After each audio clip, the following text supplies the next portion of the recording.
Howdy Rockhounds! Today we're going to do something a little different. We're in Los Angeles at the Brea Tar Pits and we're going to go on a tour. So instead of rock on, well, maybe there'll be some rocks, it's fossil on! There are 13 locations around the world that have asphalt coming to the surface, so a tar pit, but not all of them have fossils, and none of them have the same amount of fossils that we have. We've been digging here for over 100 years, and in our little park here, that is just a 5 to 7 minute walk across, we have found in this park alone 3.5 million fossils. And this is us. Our fossils date from only 11,000 to 55,000 years ago, so right where my thumb is on this timeline. Practically yesterday. And I know before I started working here, if you asked me on this timeline, where was the ice age, I was like, oh, it's in the middle.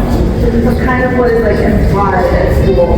But we really put it on a timeline, and it's practically yesterday in history. That doesn't mean we don't have incredible. So here in the fossil lab, we have cleaning stations over here. I say cleaning, but these fossils are never going to be clean ever again. They're going to be stained with this La Brea brown patina forever.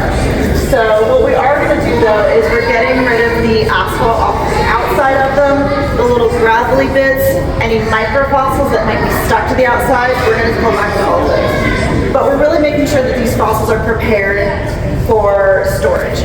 We don't want to put a really floppy fossil into our storage. So over here we're going to be using these fine-tuned chemicals. We're going to be using Novec or N-propyl bromide. These are all chemicals that will dissolve asphalt. And you see some of the tools we use as well. They might look familiar to you. We've got paintbrushes, we have toothbrushes. One of these electric toothbrushes is very familiar to me because it's mine. I needed a new one and was trying to figure out what I needed to do in terms of like electronics recycling. And then like the next day I came in and we just started using electric toothbrushes and I was like, I have mine! So we also have all these Q-tips here, all these cotton swabs. I had no idea that there were so many different types of Q-tips until I started working here. You've got the double end, you've got the really long ones, you've got really pointy ones, you've got ones that are shaped like teardrops, like so many Q-tips. What we've got also up here in this area in the front is our repair station. Anything we do to our fossils, we must be able to reverse it. We cannot do any permanent damage to our fossils. So the glue we're using is very strong. We're putting our broken fossils back together, but it has to be reversible. So that's just demonstrating for you how tiny these fossils are. We're going to go through like just a pile of gravel that's probably right in the water. It's demonstrating so nicely to me today. So what they're doing right there is they got that compost of the gravel. All the little tiny rocks that were already planted in the fossil and whether they're going to be out, they can drop.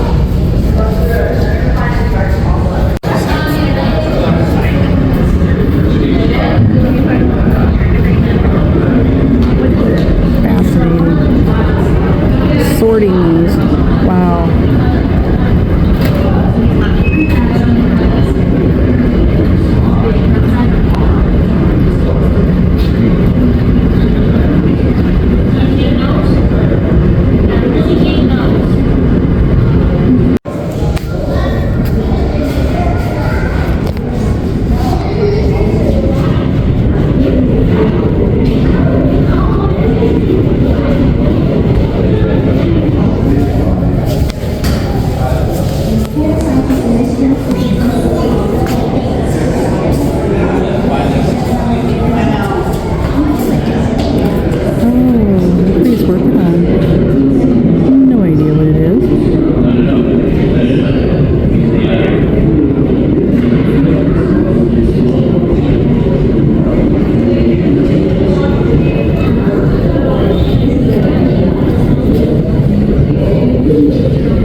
And you can't see it on this side because this side is working with microfossils, but Laura really is demonstrating perfectly today, although she did it too soon for me to say. But you saw she just picked up that piece of cardboard and moved it over.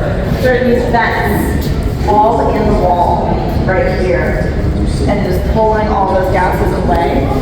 So in order to have like tiny bits of fossil not plugged into the vents, when you're working at one of these stations, we will have a cardboard piece blocking the vents, and then if you're working there, you remove that cardboard piece, so that way the fumes are taken away. Our lake pit here, we have to do a whole lot of myth busting. This is where we're gonna just readjust a lot of your understanding of the La Brea Tar Pits here. So we'll start off by saying here at the La Brea Tar Pits, we actually have neither tar nor natural pits. So like I said, myth busting in an extreme way. We got to start from the very beginning. Tar is the byproduct of burning things. And there's nothing burning going on here. What we do have is asphalt. And asphalt, by definition, is just crude oil. It's coming to the surface. And we have all of that oil because this little green square is our park. Thank you. Yeah. And anywhere black on this map is oil, 1,000 feet below us. Congratulations. You're standing on top of the largest urban oil field in the country. No cheers. Okay. No, I agree. I have conflicted feelings about it too. So then the next question is, from my guests typically, is, well, if there's all this oil, aren't you drilling it? This is what our beaches used to look like. They don't look like this anymore. This is Huntington Beach. This is actually a very affluent community right now. But this is what our beaches used to look like. And in 1903, we were producing more oil in our state than any other state in the country. So we were #1 for oil production then. And by the 1930s, we were producing up to 1/3 of the world's oil. So lots of oil drilling here. And then the next question I get is, well, are you still drilling today? The answer is absolutely yes. It's just better hidden now. So if you see any really boring building fronts in the area, typically it's just hiding oil rigs. Beverly Center Mall, about a 15-minute drive that way, hiding oil rigs. There's 13 oil rigs in the middle of the mall there. So there's all this oil beneath us. And then it comes to the surface because of the other thing that LA is famous for, earthquakes. So there's always motion going on here in our ground, even if we're not feeling it up here on the surface. So with all this motion, it's gonna put little cracks in the Earth's surface. Not like big chasms, not big sinkholes, just little like weak spots. But 1,000 feet of land is pressing down on that oil field. Weight of a city is pressing down on that oil field. It's a lot of pressure on the oil field, and so what it'll do then is that oil will seep up through those cracks. It's just gonna kind of flow out onto the surface. So that's why we are actually the La Brea asphalt seeps. It's just the name didn't, pun acknowledged, the name didn't stick. Tar pits rolls off the tongue a lot easier than asphalt seeps. Especially when I was going through my braces. It was real rough for a while. But we have officially made our name the Tar Pits because that's what people know us as, and that's fine. It means I have a job forever telling people that we don't have tar pits here. So if we don't have actual tar pits, then what are we looking at behind me? This is actually leftovers of all this oil production. Because not only were they producing oil, like pulling it up from the ground, they were also pulling up asphalt, the hardened, dried up asphalt, to make roads. You could use it for roofing and waterproofing things, exactly what you would envision asphalt being used for today. They were digging it up, and so this is actually an old asphalt quarry behind me. Now, as they were digging up all this asphalt, they were shipping it to other locations around the country. And those other places said, hey, nice asphalt, thank you very much, but can you please have fewer bones? And that's really annoying. So no one really wanted roofs of their homes to have bones in it. That's a very spooky house. Nobody really wanted roads with bones in it.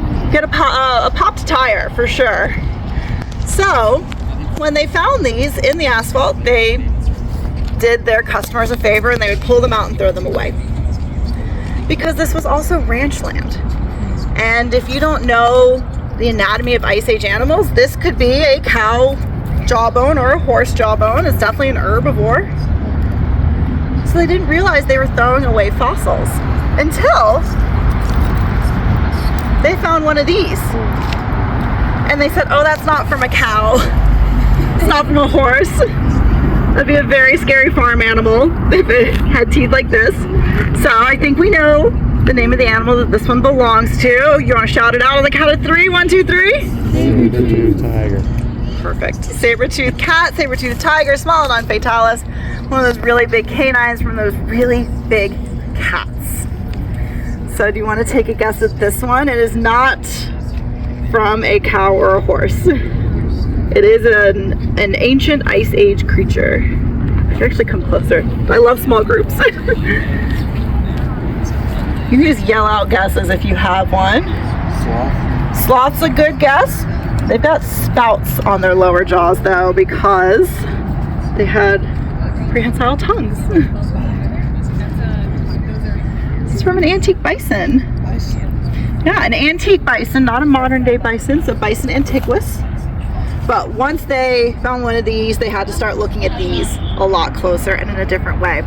So at that point, we started to shift from commercial oil drilling and asphalt digging and move into a paleontological aspect here.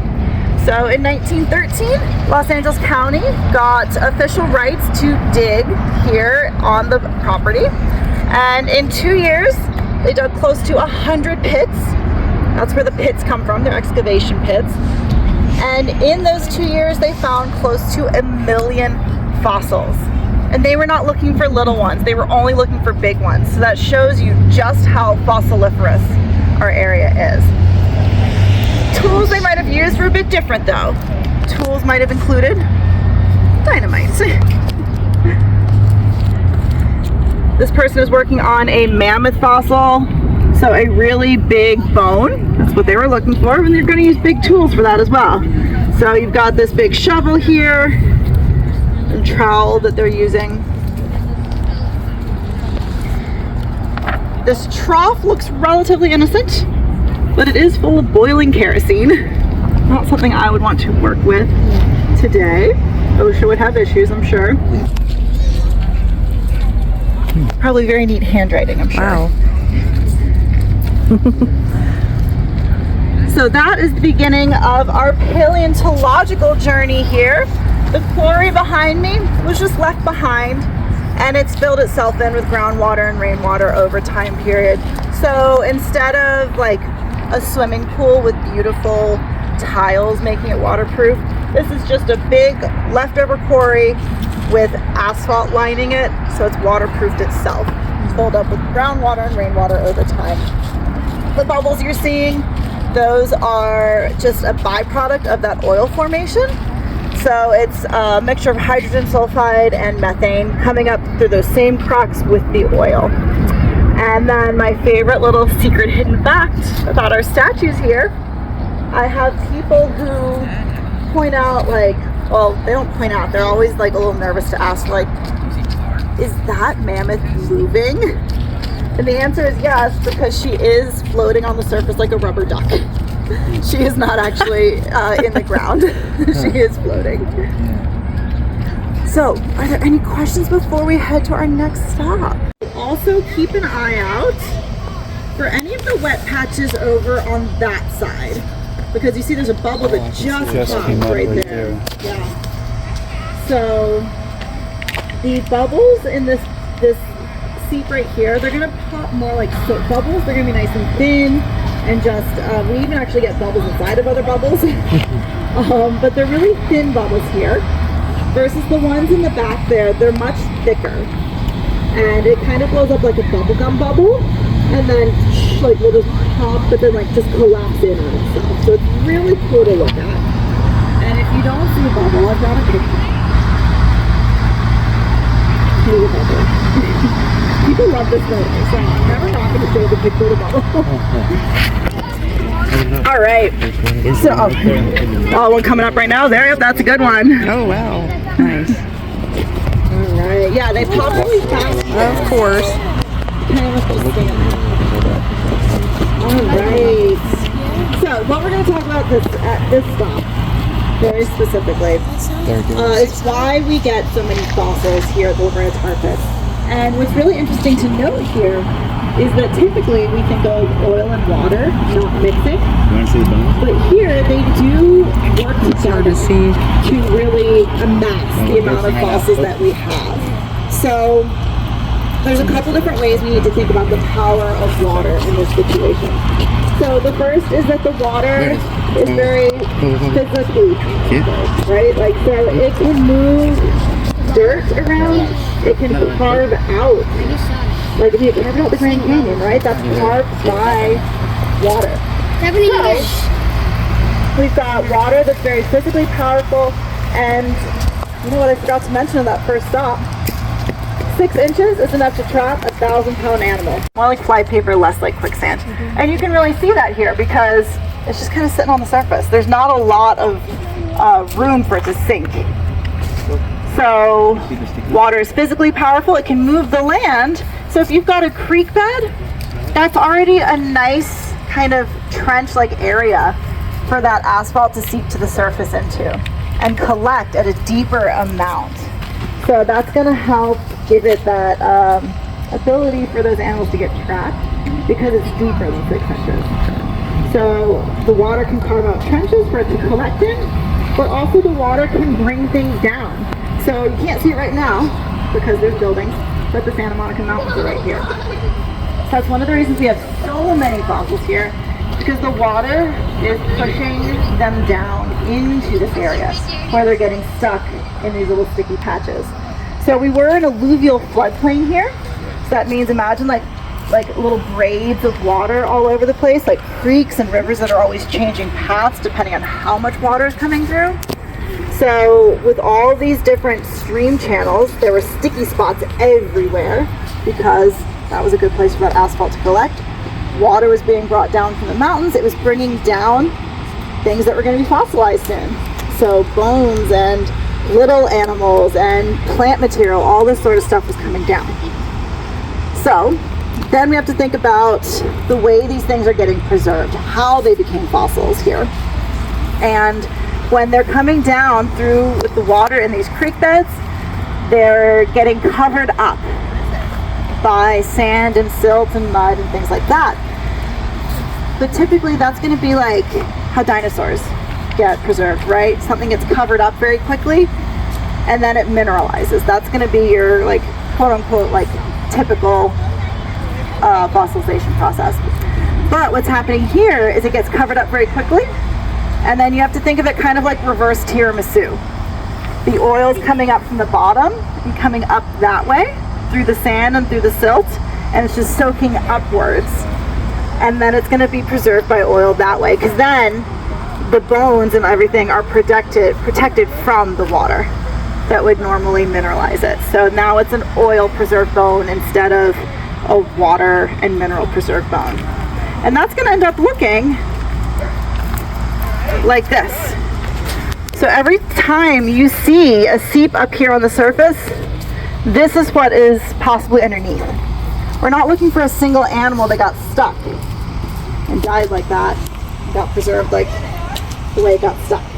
We're looking for a jumble of bones and material from other living organisms. So a fossil deposit is what we're looking for. We're going to look for a really big jumble of bones just like this. And then the last aspect in terms of the power of water is kind of the more classic way that we envision animals getting stuck here. We're going to have these really big animals that are coming in to get water. Water is powerful because animals need it. So with all these asphalt seeps coming up near these creek beds, near these river beds, animals are going to come by to get a drink of water. One is going to get stuck, others are going to go in after it, and they're going to get stuck as well. And the really interesting aspect to that entrapment process is that when you are looking at these really big animals, Typically, you're going to expect that fossil records are going to reflect the ecosystem of the time period. So you would envision, typically, you're going to get your apex predator up here, and then you're going to get all of these different prey animals feeding that one predator. But here at the La Brea Tar Pits, our ratios are reversed. Typically, you're going to be looking at, for every one predator, you're looking for like 11 to 15 prey animals to feed the one predator. But here, for every one large prey animal, we have 9 predators. So that's really a wild ratio, and like initially scientists were like, is it just a really vicious place to live? Like, is everything just trying to eat each other all the time? And you know, that's what you see in the movies, right? That like the tar pits and the ice age just had like all these animals, really types of fossils that we're getting, or the types of animals that we're going to be fossilized here. Because when you go back to the little animals, those ratios go back to normal, the predator to prey ratio. So water and oil, they're working together here in very interesting ways.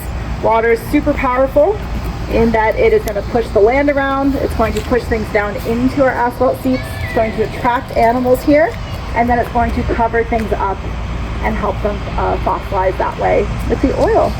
So what we've got here is an actual excavation site. Everywhere in this fence, Project 23, is our current excavation project. It looks very neat and tidy back here. A little less neat than normal. But Laura normally is a very neat excavator, so she typically leaves her tools all in nice little rows and things like that. But that has led some people to assume that this is not a real excavation site. They think it's just a quote-unquote museum exhibit, which hurts my heart because museums should be based in authenticity. And this is actually an authentic excavation site.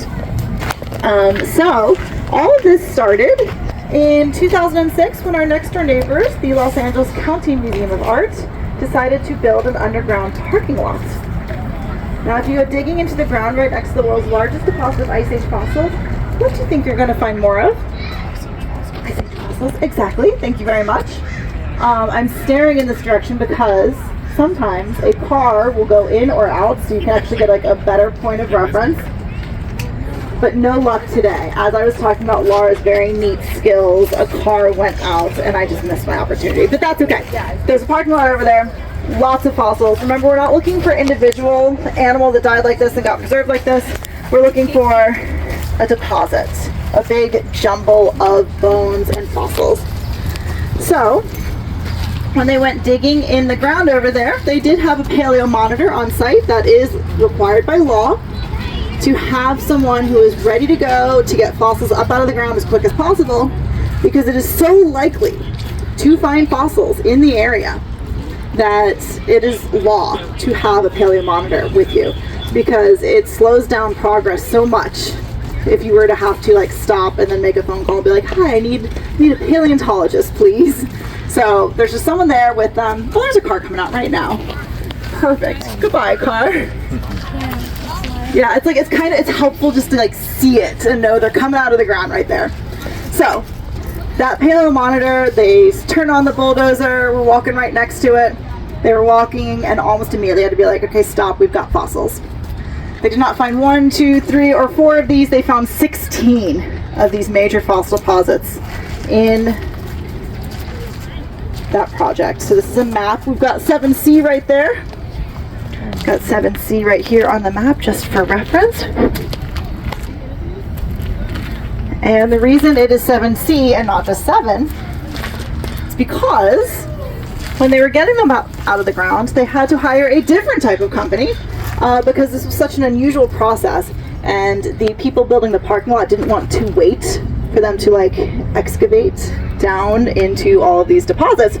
So they hired a tree moving company to get these fossil deposits up out of the ground. That's why we've got little trees spray painted on the sides of the boxes here. So if you ever see a tree in a box on a freeway, on a truck, it's because they're keeping that tree alive. They dug around the edge of that root ball of that tree, built a box around it, and moved it out of the way. And that's exactly what they did for our fossil deposits. They dug around the bottom of that fossil deposit, built a custom box around it, and then craned it up out of the way. But with that crane operator, they pulled that very first one up out of the ground, and he had to say, like, please stop. You broke my crane almost. So these can weigh over 200,000 pounds. Like, when I say we've got tons of fossils here, I mean literal tons. We've got lots and lots and lots of fossils here. So they had to start breaking up some of those deposits and hope they can match them back up later, because it was just impossible to get them out. But that's why we have Project 23, because we have 23 boxes to go through instead of 16 deposits. And we are only about halfway through. And we've been digging through here, through these boxes since 2008. Wow. COVID obviously slowed us down a little bit. We had to like pause our volunteers, but we've got a lot of work ahead of us. That's why they wanted the deposits out of the parking lot, right? They would have been waiting 16 years for a parking lot that they wanted a lot sooner. So if you are local, you need no qualifications other than being 16 years of age. Come on over. We will teach you everything you need to know to volunteer to work with our fossils. So we need the help. Fun. Yeah. All right. So what are we finding in our boxes? And y'all are in real trouble because I don't have my watch on today, so I have no idea how. 20 after. 10 minutes for an hour-long tour. All right, but I'm going to go quick. All right. So we're finding the big fossils. Thank you very much, by the way. We're finding the big fossils.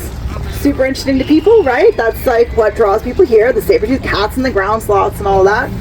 But the microfossils are actually going to give us a much better idea of what's going on here at the La Brea Tar Pits. So I have 3 different containers. We'll just have to share and pass around. They all kind of have the same stuff. But you saw the process behind the microfossils.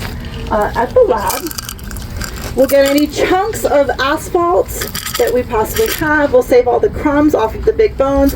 We'll put them into a little sieve like this. We'll dunk this sieve into that chemical that will dissolve oil. We'll be left with the gravel. We'll be left with microfossils as well. And so that's exactly what you saw them scoop with that coffee scoop, is what you see in front of you. They scooped that out, and now they're going to go through the stereoscope, and they're going to find all these microfossils. Wow. All right. There's 1, 2, and 3. Thank you. We normally have 5, and I don't know where 2 of them went, so I'm really glad we had a small group today. Oh, no. All right. I know we are out of school. It is winter break, but you get a pop quiz anyway. There are 4 major types of fossils that you saw there in those containers. So who would like to name one type of fossil that you saw? I'm talking real general.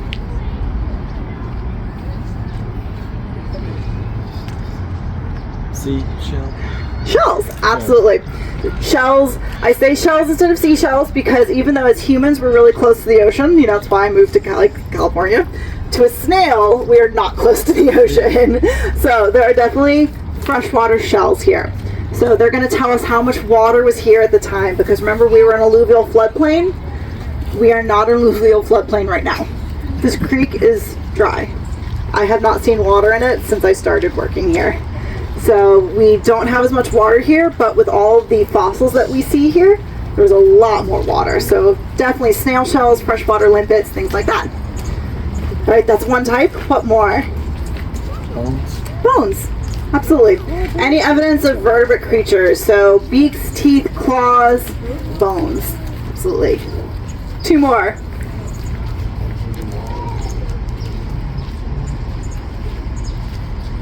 I could just stay silent for a really long time, or I could just also give it to you. You're going to see plant life. Plant life, absolutely. Sticks, leaves, seeds, little flower buds. Like, you would be shocked at how tiny some of these flower buds are, that you have to see them in a stereoscope. And plants are really cool at the La Brea Tar Pits because you really run the gamut of sizes. The largest fossil we have ever discovered here is this 10-foot tree trunk, oil preserved. Wow. And this is actually on display in the museum again. It was off limits for a long time. It was literally behind a wall. But in that art exhibit, Oh, yeah. yeah, that art exhibit that has the caution tape in front of it, it is an art exhibit. It's not actually dangerous. You can go look at it, but this is in that hole in the wall. And that artist was like, That's clever. Right, why is it hidden behind a wall? Let's open it up. So now it's available again for you to see. Yeah, that's clever. This is the largest fossil we've ever found. The tiniest fossil you can find is pollen. So plants really run the gamut there in terms of sizes. And then the last one. It's probably an insect. Yes, people always overlook our little insects. Insects are going to be here. We have the head of a jumping spider with all of her 8 eyes and a little tiara. She's perfect. And if you are looking through that stereoscope and you see a ring, probably the body segment of a millipede. So a lot of really cool fossils you can get that way.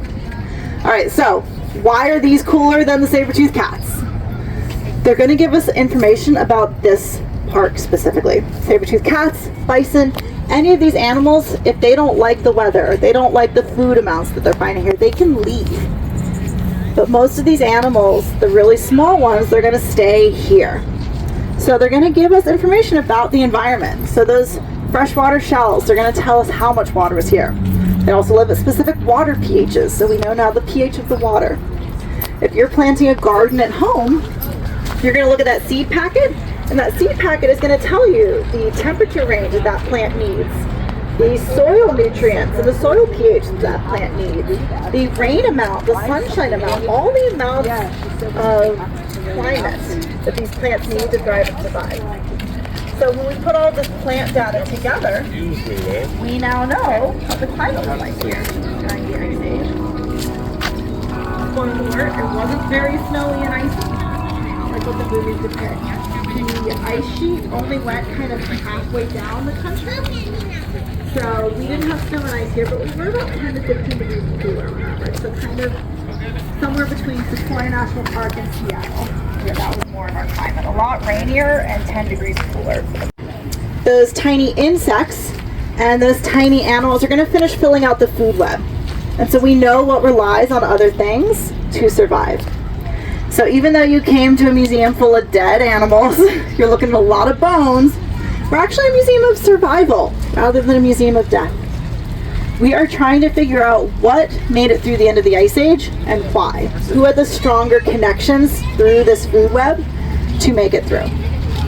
So thinking about the percentage of animals that went extinct at the end of the Ice Age here, what number is coming to mind? What percentage of species do you think went extinct at the end of the Ice Age here? 10%? Any other guesses? Y'all are already a step ahead of me because typically people are like 90%, 80%, like 50% of life went extinct. But the answer is only 8%. Huh. 92% of the species that were here during the Ice Age are still alive and around. So snakes, hawks, Amazing. rabbits, bobcats, mountain lions. Gray wolves are hanging on, barely, but they're here.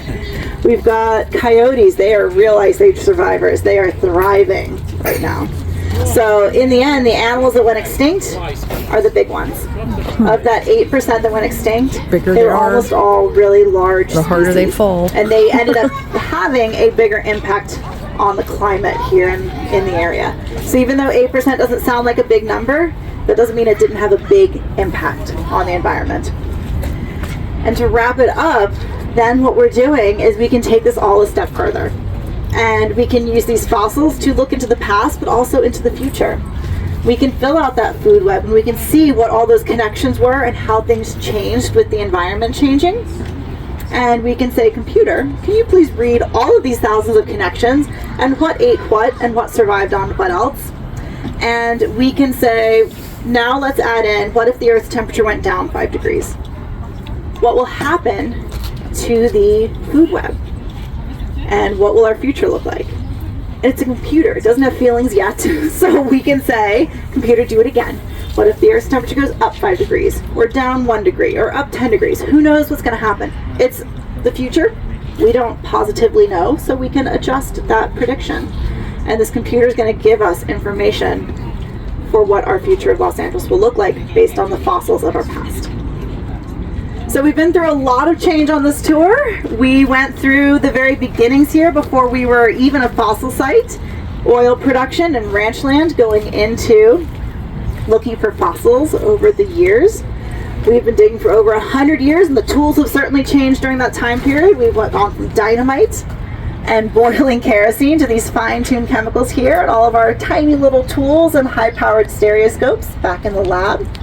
But what has remained the same is the passion and enthusiasm for past, present, and future Los Angeles, and y'all are here supporting that mission. So we're very grateful for you to be here, supporting the museum, and hopefully spreading the word about what you have learned. Appreciate you being here today, and have a great rest of your day at the museum. Thank you. Thank you. In the tour, she said that this is also tar coming up. And everywhere you see a cone, it's just literally coming up here and there. There's one way over there. I don't know if you can see that or not. There's one under there, under the sign. And make it dizzy. There's one coming up right there in the walkway. There you go.